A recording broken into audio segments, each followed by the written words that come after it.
Bismillahirrahmanirrahim. Akhirnya musuh yang berjumlah 10,000 itu tiba-tiba tiba di perbatasan Madinah. Mereka terdiri daripada dua kumpulan, iaitu kumpulan Quraisy seramai 4,000 dan kumpulan Ghatfan seramai 6,000. Jumlahnya 10,000.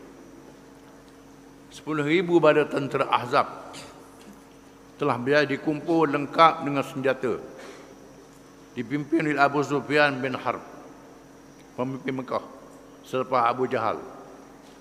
Setelah Abu Jahal dibunuh dalam perang Badar, Abu Sufyan dilantik jadi pemimpin Mekah. Abu Sufyan dilantik menjadi panglima tertinggi pasukan Ahzab untuk menyerang Madinah. Abu Sufyan ni dalam masa yang sama ialah mertua pada Nabi SAW. Ayah mertua Nabi, bukan sembarangan. Jadi penerima perang untuk perang dengan Nabi. Ini hebat. Kerana Hindun Ummul Mukminin Hindun binti Abu Sufyan radhiyallahu anha adalah Ummu Habibah. Hindun Ummu Habibah binti Abi Sufyan adalah isteri Nabi sallallahu alaihi wasallam. Ummu Habibah. Adapun bala tentera Islam yang keluar untuk menghadapi musuh yang besar itu hanya 3,000 orang. Tentera Islam 3,000, tentera Ahzab 10,000. 3 kali ganda. Oleh itu peristiwa ini benar-benar menguji orang-orang Islam yang beriman di Madinah. Bahkan juga menguji orang-orang munafik dan orang-orang kafir yang berada di Madinah. Madinah masyarakat majmuk. Ada orang Islam yang benar-benar Islam dan ada orang munafik yang berpura-pura Islam. Zahirnya tunjuk Islam kerana Islam memerintah, dalam hatinya tak percaya ke Islam. Di Madinah juga ada orang-orang kafir, orang-orang Yahudi khususnya. Mereka adalah orang ahli kitab yang tunduk di bawah kerajaan Islam, sanggup bersama kerajaan Islam. Bila berlaku serangan musuh ini jadi ujian. Turut ujian dan cobaan pada mereka. Oleh itu benarlah firman Allah Ta'ala yang menceritakan peperangan ini.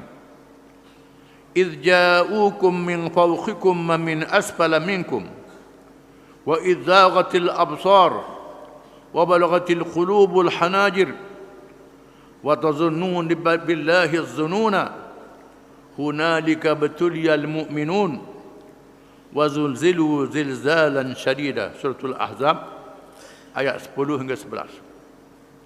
Artinya, ketika datang kepadamu dari atas dan dari bawah, dan ketika penglihatan kamu tidak tepat, dan hati-hati kamu naik minyak sampai kerongkong, dan kamu menyangka dengan bermacam-macam sangkaan.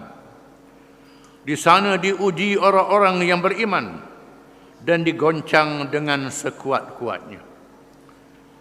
Bila tengok tentera Ahzab yang datang jumlahnya 10,000, tentera Islam 3,000 saja, menyebabkan mereka diuji oleh Allah Subhanahu wa Ta'ala. Digoncang dengan sehebat-hebatnya.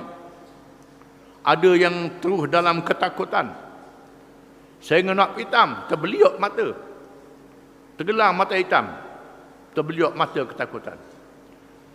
Ada antara mereka yang berjeluak sehingga jantung nak sampai ke halkom, dibandingkan begitu, naik ke muka perut kerana ketakutan.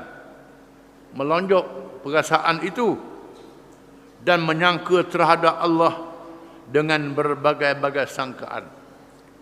Kali ini binasalah kita. Habislah kita. Matilah kita semua kali ini.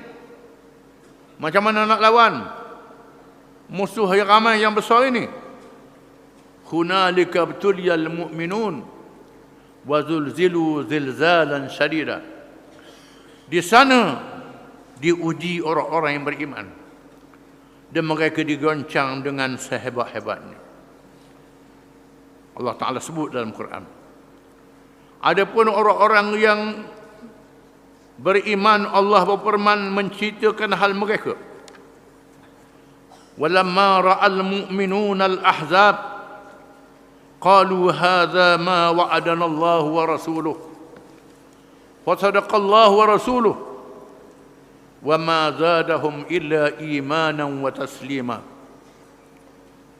Manakala orang-orang yang beriman melihat pasukan Ahzab, mereka berkata, inilah dia yang telah dijanjikan oleh Allah dan Rasulnya kepada kita. Dan benarlah Allah dan Rasulnya. Dan demikian itu tidaklah menambahkan kepada mereka melainkan iman dan ketundukan yang lebih kepada Allah Subhanahu wa taala. Adapun orang yang benar-benar beriman, bila lihat musuh datang, ini ujian, mereka berkata benar Allah dan Rasul. Allah dan Rasul berjanji kita akan diuji kata beriman sungguh. Iaitulah firman Allah Ta'ala dalam surah Al-Ankabut dan surah-surah yang lain. Alif Lam Mim. Hasban nasu an yutraku an yaqulu amanna wa hum la yuftanun. Wa laqad fatanna alladhina min qablihim fala ya'lamanna Allahu alladhina sadaqu wa la ya'lamanna al-kadhibin. Alif Lam Mim. Permulaan surah Al-Ankabut. Adakah orang-orang yang beriman itu menyangka sudah cukup bila mereka bercakap kami telah beriman? Padahal mereka belum dicuba dan diuji. Sesungguhnya kami telah menguji orang-orang yang terdahulu di kalangan pengikut Nabi-Nabi zaman dahulu. Allah Ta'ala pernah uji pengikut Nabi Nuh, pengikut Nabi Ibrahim, pengikut Nabi Musa dan Nabi-Nabi yang lain diuji oleh Allah Ta'ala. Mereka semua diuji. Bila diuji maka ternyata dan terdedah orang yang sungguh-sungguh beriman dan orang yang bohong beriman. Allah Ta'ala nak uji iman sungguh ke iman bohong. Bila mari ujian, maka mereka yang bohong akan terdedah. Diuji dengan ketakutan, diuji dengan kesenangan. Dua-dua tu ujian berlaku. Ada orang diuji dengan kesenangan. Bila mari kesenangan, lupa kepada kebenaran. Bila mari kesenangan itu, berlomba pada kesenangan.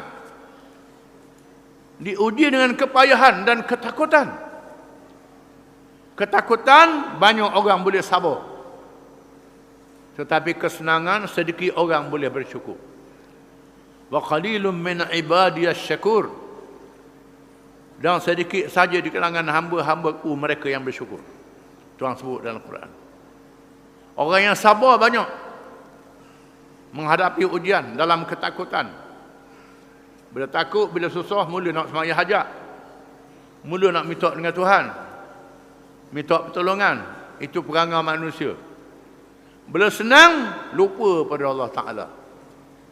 Menunjukkan bahawa ujian kesusahan lebih ringan daripada ujian kesenangan. Ahzab ini ujian kesusahan. Tuhan sebut sambungan ayat yang dibaca ini, minal mu'minin rijalun sadaqu ma adallahu wa rasulah faminhum man qada nahbah wa minhum man yantazir wa ma baddalu tabdila. Di kalangan orang-orang yang beriman itu ada orang yang benar janji mereka dengan Allah. Ada orang berjanji dengan Allah Ta'ala. Dia nak berjuang, nak menegakkan Islam. Dia berbai'ah, berjanji setia dengan Nabi SAW. Sama ada hidup dan mati tetap bersama dengan Islam. Ada antara mereka yang berjanji sungguh, yang benar menunaikan janji itu. Bahkan adakah mereka yang sudah mati syahid di medan perang. Kalangan mereka ada yang mati syahid di medan perang, tidak undur kerana mempertahankan Islam. Dan ada di antara mereka yang menunggu giliran untuk mati. Tunggu giliran untuk mati. Ada kerana orang Islam. Tuhan kata. Dan mereka tidak akan ubah janji mereka sedikit pun. Ini ada sehingga hari kiamat. Orang yang sanggup mati kerana Islam, yang berjanji dan sanggup mati, dan ada orang yang menunggu giliran untuk mati kerana Islam. Ini akan ada. Allah Ta'ala sebut dalam Quran. Begitulah ketika mereka menghadapi perang Ahzab ini. Adapun orang-orang munafik, Allah mendedahkan telatah mereka, mereka yang berpura-pura Islam. Allah Ta'ala sebut dalam surah Al-Ahzab.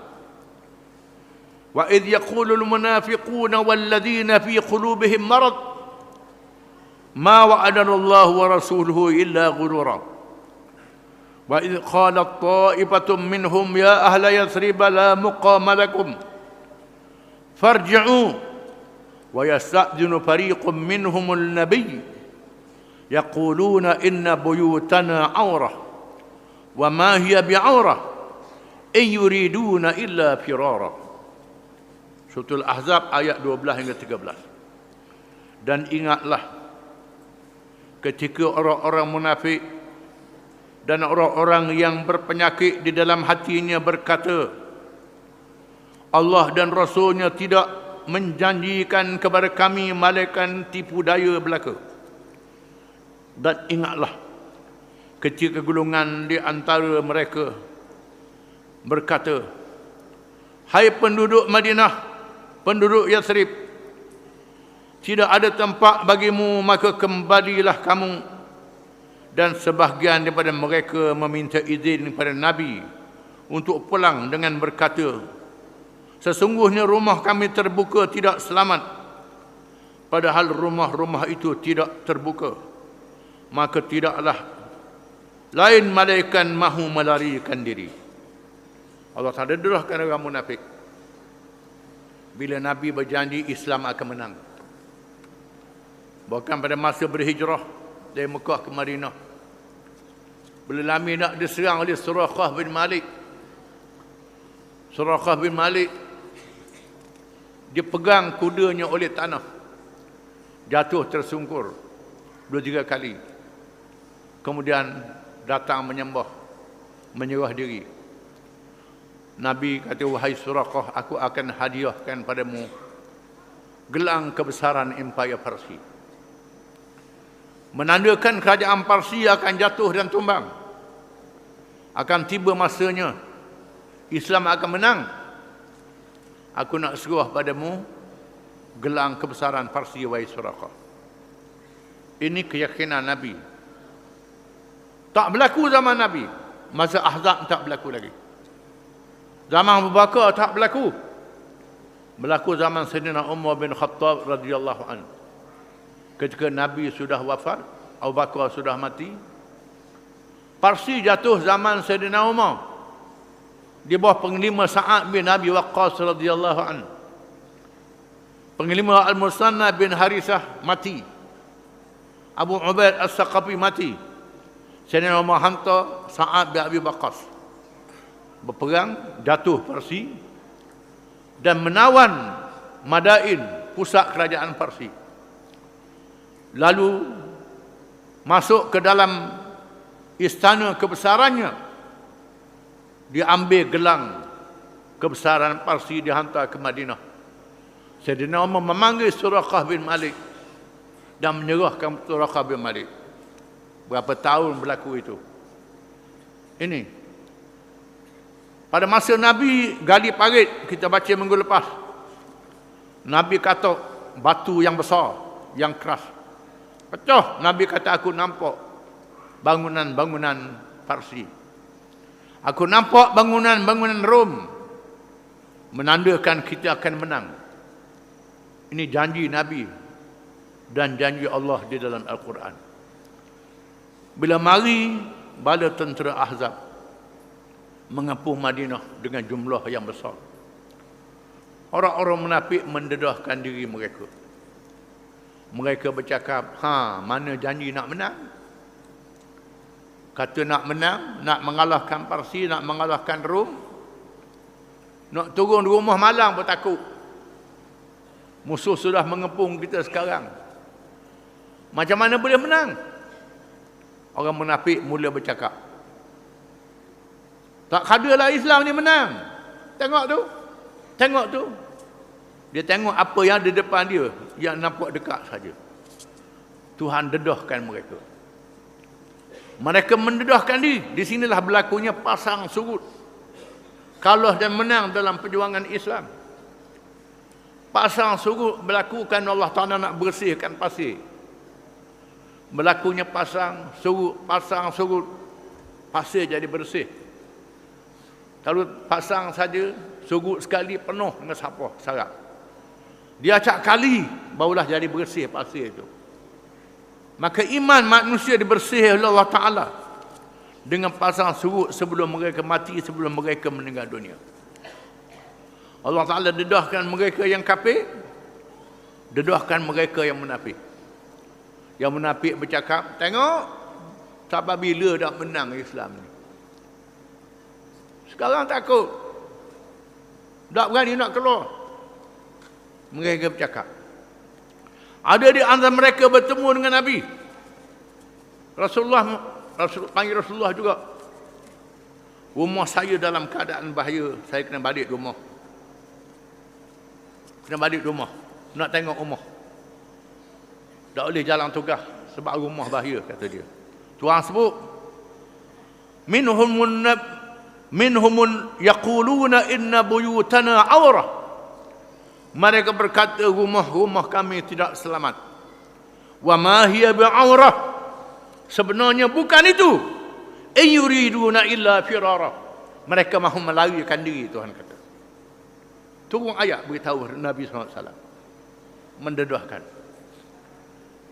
Mereka yang minta izin nak balik ni, bukan kerana rumah dia bahaya, rumah tidak bahaya, dipelihara oleh Allah Ta'ala. Sepatut mereka mempertahankan kubu tempat mereka ditugaskan. Mereka melarikan diri balik di rumah. Anak bini tak selamat di rumah tu. Tuhan kata, in yuriduna illa firara. Tidaklah mereka mahu malaikat melarikan diri. Allah Ta'ala mendedahkan. Turun ayat Quran, mendedahkan mereka. Allah Ta'ala bersihkan betul-betul. Bala tentera Islam bersiap sedia menunggu kedatangan musuh. Dengan bukit Salak di sebelah belakang. Mereka yang pergi melawat Madinah, dia akan pergi ke masjid 5 buah masjid di situ. Sebabnya tempat para sahabat berhenti berehat, dia jadi tempat sejarah. Tempat sejarah. Kemudian orang kemudian buat masjid kerana memperingatinya. Tak termasuk dalam sunat ziarah di situ. Masuk dalam sunat ziarah pergi ke Madinah ialah ziarah kubur Nabi, ziarah syuhada Uhud, ziarah kubur Baqi' dan pergi ke Masjid Quba. Itu termasuk dalam sunat. Man tawadda'a fi baiti wa shalla raka'ataini fi Masjid Quba falahu ajr umrah. Barang siapa yang berwuduk di tempat dia duduk, kemudian ada sembahyang 2 rakaat dalam Masjid Quba, baginya pahala umrah. Itu ada hadis. Dan Nabi pergi ziarah syuhada Bukit Uhud, dan Nabi juga pergi ziarah kubur Baqi'. Termasuklah kubur Nabi. Kita ziarah kubur Nabi macam ziarah masa dia hidup. Kita berselawat dan salam kepada Nabi, malaikat menyampaikan selawat dan salam kita di mana saja kita berada. Dengan sebab itu tak perlulah bila orang nak pergi Mekah, kita salam ke Nabi, kita salam ke Nabi, ini orang tak mengaji ni. Orang tak mengaji, biar ke dia lah. Dia kata kita dengar sajalah. Tetapi disebut dalam hadis, tiap-tiap kali kita berselawat, bersalam, assalamualaikum nabiyyu, Masa tahiyat itu, malaikat menyampaikan salam kepada Nabi SAW. Itu ada hadis mengatakan dia, tak perlu ke salam lagi. Sapa terus. Itu dia. Itu sebab yang kita kena tahu. Masjid, tempat masjid banyak itu, pergilah untuk mengambil iktibar. Tetapi paritnya sudah tidak ada lagi. Khandak tak ada lagi. Dengan Bukit Salak, Bukit Salak, bukan SLAU, A juga, SLAU, Ekom. Bukit Salak di sebelah belakang, dan parit berada di hadapan bagi menghalang musuh. Perempuan, kanak-kanak berada di kawasan selamat. Rasulullah SAW menyerahkan urusan Madinah kepada Ibnu Maktum radhiyallahu anhu. Nabi lantik Abdullah bin Maktum bertugas di Madinah jadi imam masjid. Dia orang buta. Orang buta, sahabat Nabi yang Abu masuk Islam, yang turun Abasa wa Tawalla tu, sahabat yang terkenal, suruh Quran dengan sebab dia. Nabi suruh tunggu di Madinah jadi imam sembahyang.